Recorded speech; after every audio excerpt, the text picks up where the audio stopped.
And now the world's largest annual migration began today as people across China began heading home for the Spring Festival. Over the next 40 days, trains, planes and buses around the country are expected to handle about 2.8 billion passengers.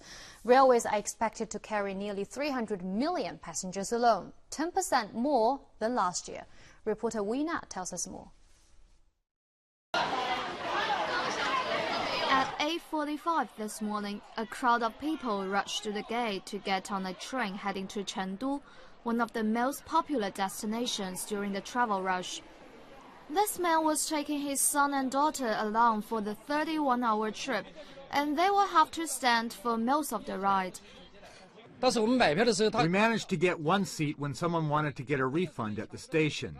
Otherwise, we couldn't even get one seat. It's difficult to buy tickets. I got one standing ticket by phone.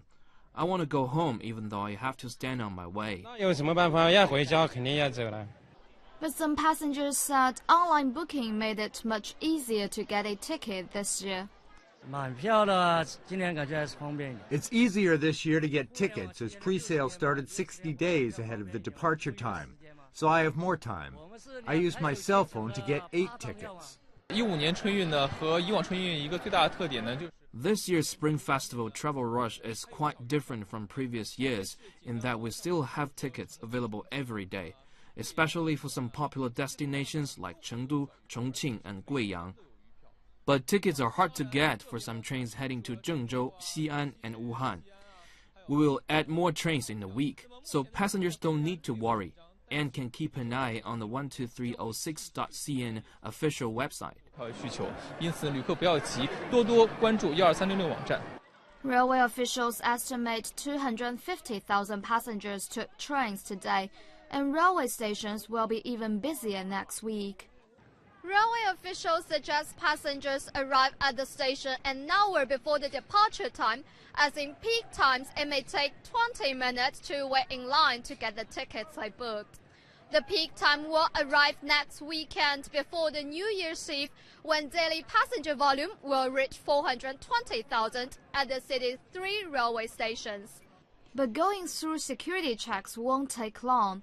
Railway police have opened all channels and added officers to make sure passengers can get through in 2 to 3 minutes. And if bad weather causes delays, railway stations are prepared to deal with stranded passengers. When passengers are stranded at the station, we will limit the number of people going into stations and open emergency waiting halls for those who can't go inside at first. We will offer basic service there, including hot water, seats, and staff will remind them to get on trains in time. The city's 2 airports will also see an increase in passenger volume. More than 10 million passengers will take planes during the 40-day travel rush. Officials suggest passengers check in as much of their luggage as possible to cut down on delays at security checks. In normal situations, we will make sure 95% of passengers can go through security checks in 10 minutes. But we cannot guarantee any time where there were a lot of passengers. We will try to open more channels and add more staff to make sure travelers can catch their planes. The busiest travel day will be February 13th, when more than 250,000 travelers will take planes. Airports say passengers should check their flight information before leaving home. Wu Yina, Shanghai Live.